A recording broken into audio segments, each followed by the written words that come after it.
Senhor esteja convosco. Ele está no meio de nós. Proclamação do Evangelho de Jesus Cristo, segundo Mateus. Glória a vós, Senhor.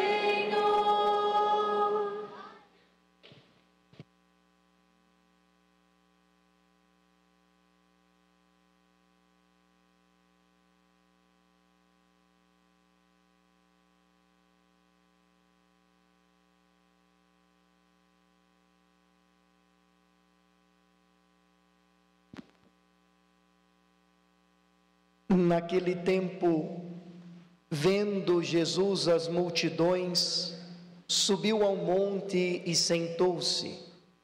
Os discípulos aproximaram-se e Jesus começou a ensiná-los, dizendo: Bem-aventurados os pobres em espírito, porque deles é o reino dos céus. Bem-aventurados os aflitos, porque serão consolados. Bem-aventurados os mansos, porque possuirão a terra. Bem-aventurados os que têm fome e sede de justiça, porque serão saciados. Bem-aventurados os misericordiosos, porque alcançarão misericórdia. Bem-aventurados os puros de coração, porque verão a Deus. Bem-aventurados os que promovem a paz, porque serão chamados filhos de Deus. Bem-aventurados os que são perseguidos por causa da justiça, porque deles é o reino dos céus. Bem-aventurados sois vós, quando vos injuriarem e perseguirem, e mentindo, disserem todo tipo de mal contra vós por causa de mim. Alegrai-vos e exultai, porque será grande a vossa recompensa nos céus. Palavra da salvação. Glória a vós, Senhor.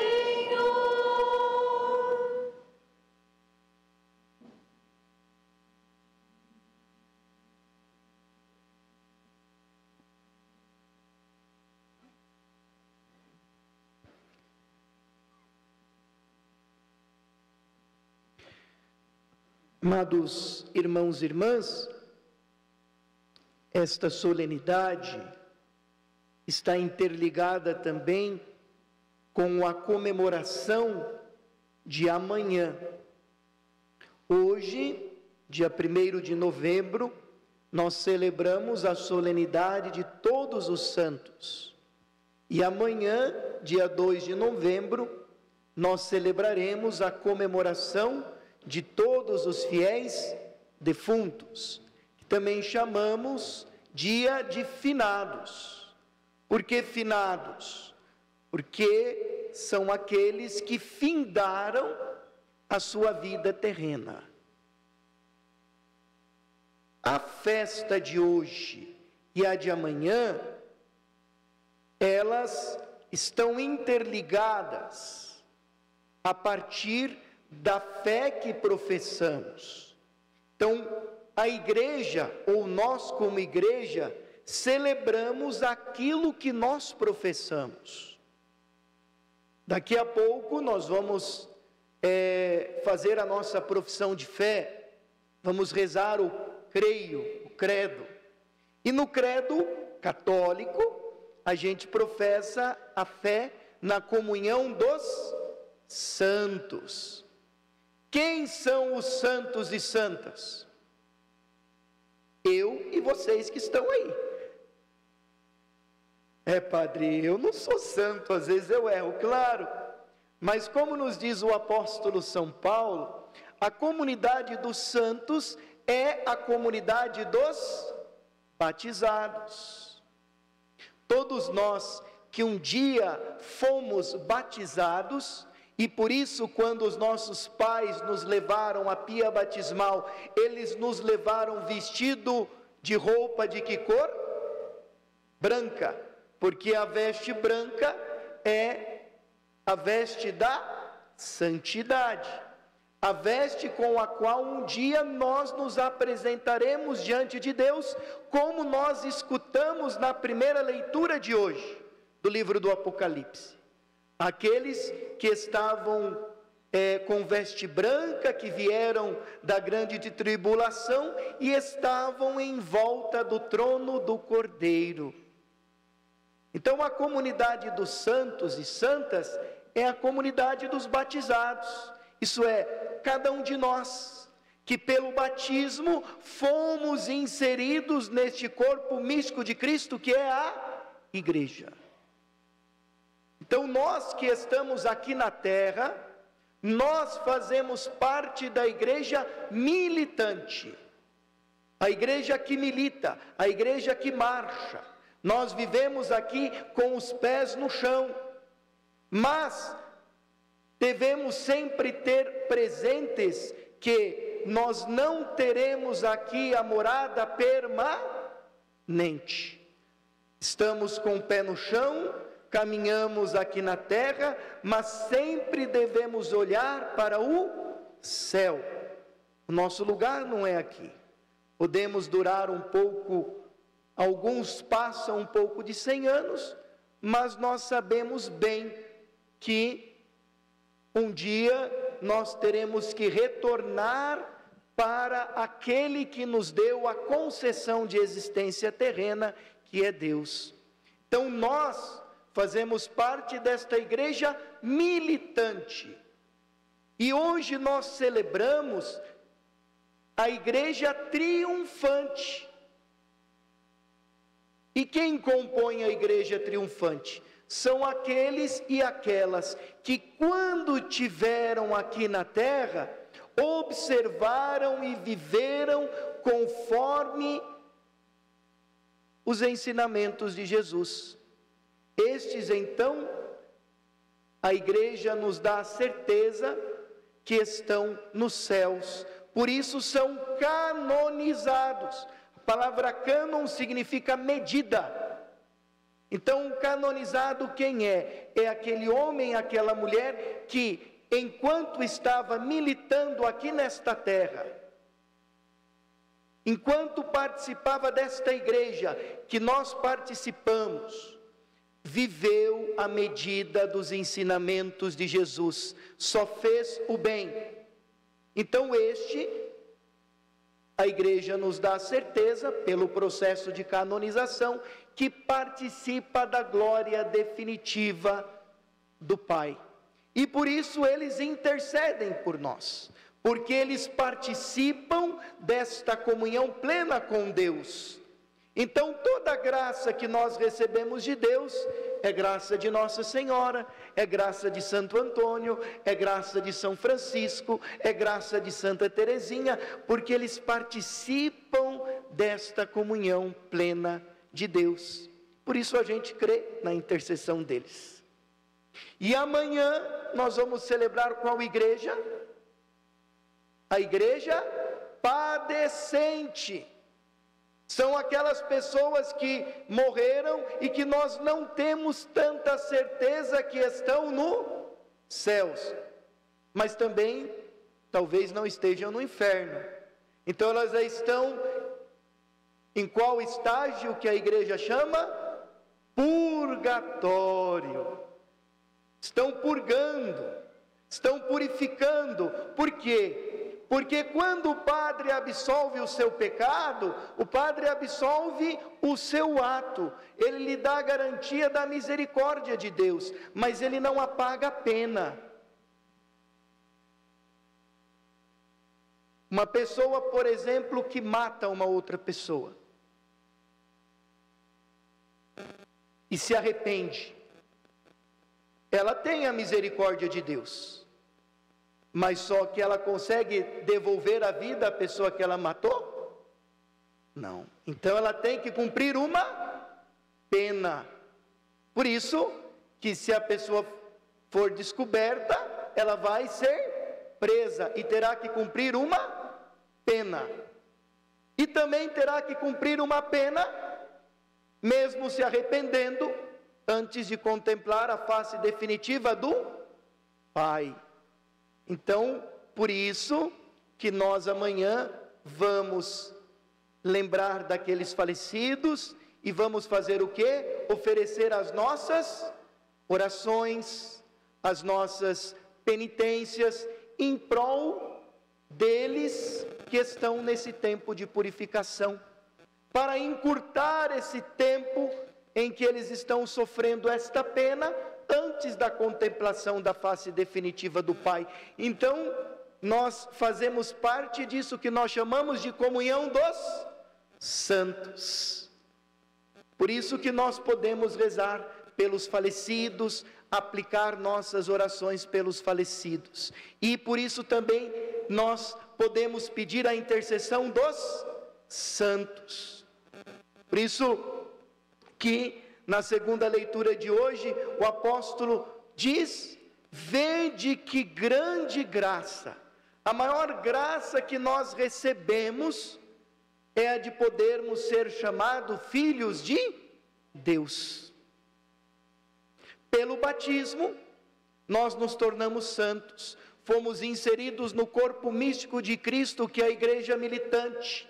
Recebemos esta graça de sermos filhos de Deus. E o filho tem que parecer com o Pai, né? Todo filho tem que parecer com o Pai.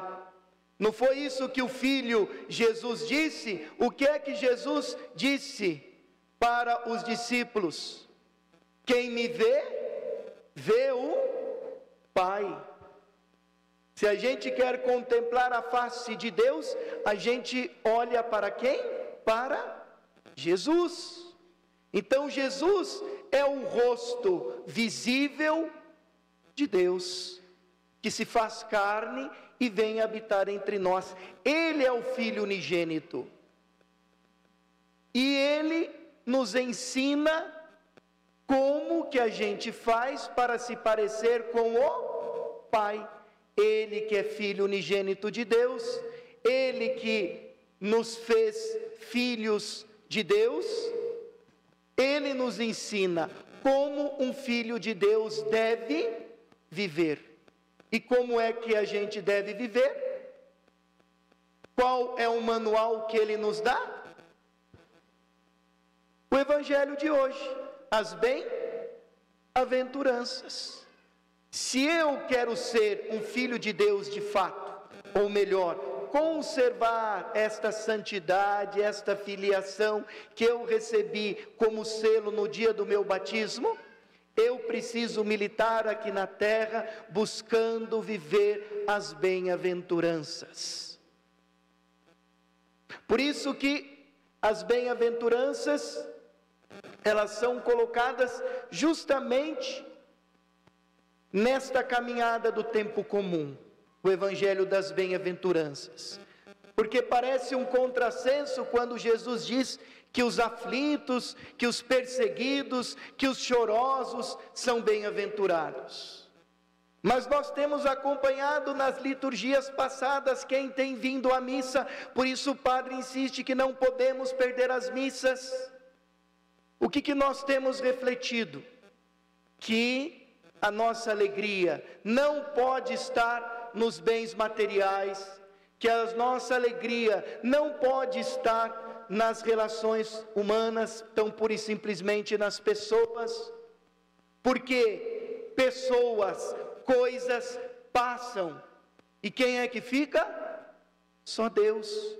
Então a nossa alegria, a alegria do cristão, a nossa felicidade vem de quem fez esse encontro profundo e místico com uma pessoa, e esta pessoa é quem? É Jesus. Então a nossa alegria, a nossa felicidade, não vem das coisas, não vem das pessoas, vem de Deus. Coisas a gente pode perder, pessoas podem nos trair e passar, mas Jesus não. Então a alegria do cristão, a alegria de nós que desejamos conservar esta santidade, vem de Jesus, vem a partir desse encontro profundo com Ele. Por isso que os santos, mesmo nas dificuldades, nos problemas, eles louvavam a Deus, porque a alegria deles não estava condicionada a nada externo, a alegria vinha de Jesus. E por isso que diante das situações de conflito, diante da provocação dos outros, eles eram mansos, humildes e pacíficos. Por isso que eles não eram agressivos. Então não basta a gente não matar. Claro, nós recebemos os 10 mandamentos. As crianças, eles receberam os 10 mandamentos, né? A gente já entregou, né, numa etapa os 10 mandamentos. Os 10 mandamentos a gente tem que vivê-los, claro. Mas não basta não matar. É preciso dar um passo a mais. Não basta a gente não matar, a gente precisa criar uma cultura de pacificação. Porque ninguém mata da noite para o dia. Antes da gente matar alguém externamente, a gente mata a pessoa primeiro aonde? No nosso coração. Por isso que Jesus vai dizer: não só aquele que agride o seu irmão é réu em juízo, mas aquele que chama o seu irmão de tolo. Porque antes de você agredir fisicamente, a gente se agride como? Verbalmente. A não ser que alguém tenha algum problema psicológico, um louco. Aí ele sai na rua batendo em todo mundo, né? Mas ele é doente, psiquiatricamente falando. Mas uma pessoa normal não agride a outra do nada. Ela começa a ficar nervosa naquela fechada do trânsito. Deu uma fechada no trânsito, o cara já buzina, e já começa a ficar nervoso, e já quer perseguir, e já acelera o carro. E daí quando vê, a briga começa, e vai que um lá está armado, e a tragédia está feita. Então tudo começa aí. Tudo começa aí. Então Jesus está nos propondo isso.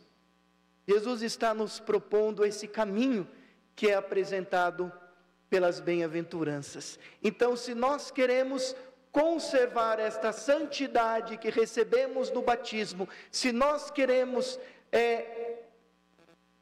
refletir lá no mundo a face de Deus, que é o nosso Pai, a gente precisa viver as bem-aventuranças.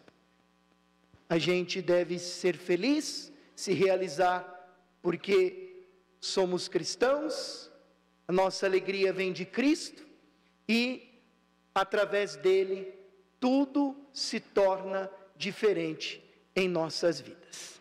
E é isso que essas crianças vão receber hoje. Vão receber essa proposta. Viu, crianças? Vão receber essa proposta. Não basta não pegar lá a canetinha do amiguinho lá do colégio que eu gostei, né? Gostei daquela canetinha, daquela lapiseira. Opa, não basta não furtar. É preciso também aprender a dividir o lanche, o refrigerante. É preciso aprender a partilhar. Então essa é a proposta que Jesus nos faz. Dar esse passo a mais. Não só não furtar, não só não roubar, mas também ser caridoso, saber repartir. Não basta não cobiçar as coisas alheias ou a mulher do próximo, é preciso, ou o homem do próximo, é preciso enxergar a mulher e o homem de uma maneira diferente.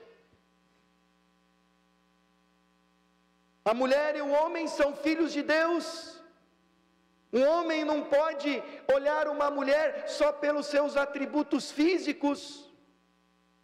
Ele precisa olhar a mulher como criatura amada, querida por Deus, ou vice-versa. Isso é um processo que acontece aonde? No nosso interior, na nossa relação mística com Jesus. Não é fácil, mas é um processo. Essa é a proposta de Jesus. A tal ponto que mesmo que a gente fica sozinho ou sozinha com uma pessoa, a gente não tem o impulso de atacá-la. Não, é um ser humano, querido, amado por Deus, que precisa ser respeitado na sua dignidade, não pelos seus atributos físicos. E quando a gente começa a fazer esse processo de conversão, a gente nem gosta daquele povo que se expõe muito. A gente acha até exagerado, aquelas pessoas toda montada, né?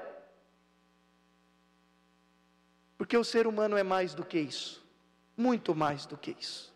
Então vamos agora neste momento proceder à entrega dessa proposta que a gente coloca como identidade do cristão, que são as bem-aventuranças. Primeiro o padre vai abençoar, né? E as catequistas virão aqui, vai pegar a cestinha, ficar aqui na frente, e cada catequizando vai vir pegar da sua catequista essa que é a identidade do cristão, que Jesus nos ensina as bem-aventuranças.